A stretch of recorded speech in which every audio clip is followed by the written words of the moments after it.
Assalamualaikum warahmatullahi wabarakatuh. Ibu akan menyampaikan materi bab 5 yang berjudul Mewaspadai Ancaman Terhadap Kedudukan NKRI. Materi ini sebenarnya sebagian besar sudah kita pelajari di kelas 10. Untuk materi pokoknya ada dua, yang A menelaah ancaman terhadap integrasi nasional dan yang B strategi mengatasi berbagai ancaman terhadap Ipolexosbud Hankam dalam membangun integrasi nasional. Nah, untuk poin A dan B, yang A itu sudah dibahas di kelas 10, jadi yang benar-benar materi baru adalah yang B, yang strateginya untuk mengatasi ancaman tersebut. Pada pertemuan sebelumnya, Ibu juga sudah meminta kalian untuk melengkapi mengenai posisi silang bangsa Indonesia. Seperti yang sudah kita ketahui, Indonesia itu terletak di antara dua benua dan dua samudra, yaitu benua Asia dan benua Australia, sedangkan dua samudra itu ada Samudra Pasifik dan Samudra Hindia. Kemudian untuk penduduknya, Indonesia terletak di antara penduduk padat di sebelah utara, penduduk jarang di sebelah selatan.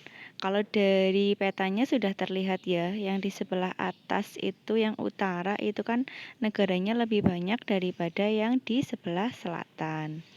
Kemudian untuk ideologinya, ideologi Indonesia terletak di antara ideologi komunis di sebelah utara dan ideologi liberalisme di sebelah selatan. Contoh negara komunis salah satunya adalah China atau China. Terus yang keempat, Indonesia terletak di antara demokrasi rakyat utara, demokrasi yang liberal di selatan. Kalau demokrasi kita namanya demokrasi Pancasila. Ekonomi kita berada di ekonomi sosialis di sebelah utara, sedangkan yang di sebelah selatan adalah kapitalis, di mana para pemilik modal itu lebih berkuasa.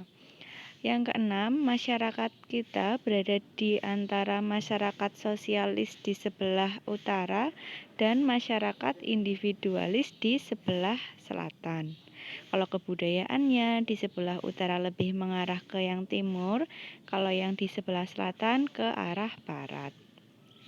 Sedangkan untuk sistem pertahanan, di utara sistem pertahanan kontinental karena banyak pulau di sebelah utara. Sedangkan di sebelah selatan lebih ke arah maritim karena wilayah lautnya memang lebih luas ya daripada yang di sebelah selatan. Ini juga sudah pernah dulu waktu di kelas 10. Kalau ancamannya, yang pertama ancaman di bidang ideologi. Ideologi kita adalah ideologi Pancasila. Nah, ideologi Pancasila ini kan diterapkan di Indonesia sejak zaman dahulu. Kemudian ancaman di bidang ideologi ini ada pengaruh liberalisme dan komunisme. Karena memang adanya era globalisasi, di mana pengaruh-pengaruh dari luar itu kan pasti banyak yang masuk ke negara kita. Sedangkan ancaman di bidang politik itu ada dua, dari luar dan dari dalam. Kalau dari luar itu ada intimidasi atau menakut-nakuti, provokasi, mempengaruhi atau menghasut, dan yang ketiga ada blokade politik. Kalau ancaman dari dalam negeri ada berupa pengerahan massa untuk menumbangkan pemerintahan yang sedang berkuasa, menggalang kekuasaan politik untuk melemahkan kekuasaan pemerintah, dan ancaman separatisme. Separatisme itu kan suatu gerakan yang ingin memerdekakan diri. Seperti sekarang yang sedang memanas kembali yaitu di daerah Papua sana. Strategi untuk mengatasi ancaman di bidang ideologi dan politik yaitu dengan memperkuat kembali adanya demokrasi Pancasila sehingga dapat menumbuhkan pemerintahan yang kuat, mandiri, dan tahan uji serta mampu mengelola konflik kepentingan. Terus yang kedua, meningkatkan kemitraan dan kerjasama dengan negara lain. Karena salah satu pentingnya berhubungan dengan negara lain kan, di mana hubungan itu nanti akan saling memenuhi kebutuhan. Jadi bisa saling membantu satu sama lain. Selanjutnya, ancaman di bidang ekonomi. Bisa kalian baca di situ, ancaman di bidang ekonomi ada 5. Indonesia akan dibanjiri oleh barang-barang dari luar negeri. Cepat atau lambat perekonomian negara kita akan dikuasai pihak asing. Timbul kesenjangan sosial. Kesenjangan itu kan berarti yang kaya semakin kaya, yang miskin semakin miskin. Yang keempat, sektor-sektor ekonomi rakyat yang diberikan subsidi semakin berkurang. Subsidi itu maksudnya tambahan dana dari pemerintah. Misalnya seperti ini. Harga LPG yang 3 kg aslinya misalkan 20.000. Tapi karena disubsidi oleh pemerintah 10.000, berarti konsumen hanya membayar 10.000. Seperti itu yang namanya subsidi. Terus untuk jangka panjangnya bisa memperburuk prospek pertumbuhan ekonomi jangka panjang. Itu ancaman di bidang ekonomi. Sedangkan strategi untuk mengatasinya yaitu melalui sistem ekonomi kerakyatan. Diingat-ingat, nama sistem ekonomi kita adalah sistem ekonomi kerakyatan. Kalau yang Pancasila tadi ada demokrasi Pancasila, ada ideologi Pancasila. Nah, untuk mengatasi berbagai ancaman di bidang ekonomi, sistem ekonomi kerakyatan itu dilakukan dengan cara memperkuat produksi domestik bagi pasar dalam negeri, sehingga dapat memperkuat perekonomian rakyat. Produksi domestik. Domestik itu kan dari dalam negeri. Jadi kita menggunakan barang-barang hasil produksi negara kita sendiri. Kemudian yang B, petani dijadikan prioritas utama karena memang mayoritas penduduk kita bermata pencaharian sebagai petani.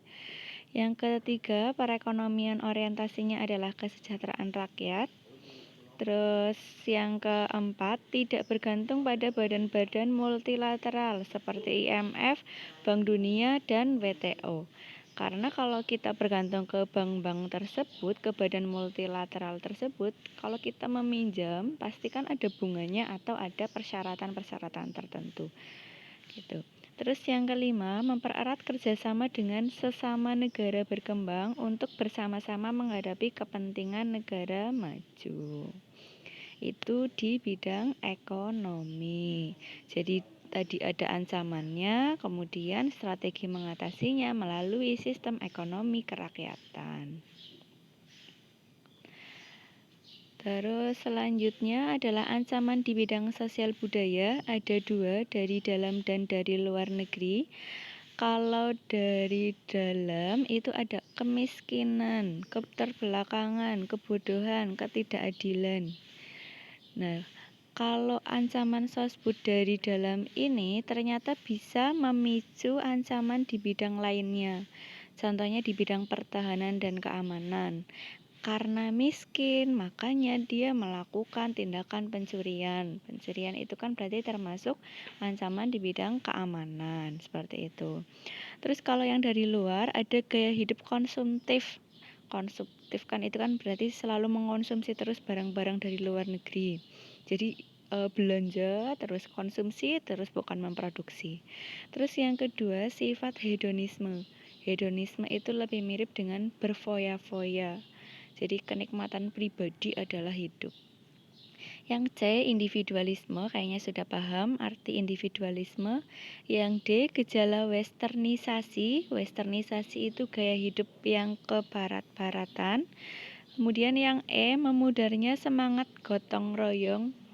Padahal negara kita sejak zaman dahulu itu dikenal karena gotong royongnya, tapi bisa kalian perhatikan sekarang semangat gotong royong makin kesini makin memudar.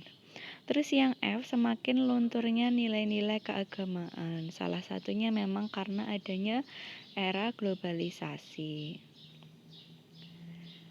Nah, strategi untuk mengatasi ancaman di bidang sosial budaya ini perlu keseimbangan dan keselarasan fundamental antara manusia dengan alam semesta, manusia dengan Tuhan, keseimbangan kemajuan lahir dan kesejahteraan lahir serta batin. Jadi intinya ada keseimbangan antara lahir dan batin.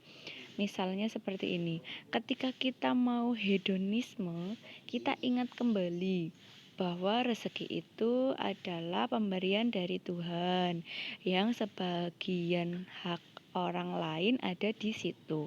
Makanya kita bisa bersedekah. Selain itu kita ingat juga ketika mau berfoya-foya kita ingat kembali uang yang kita hasilkan itu apakah sudah mencukupi seluruh kebutuhan kita atau belum, kayak gitu.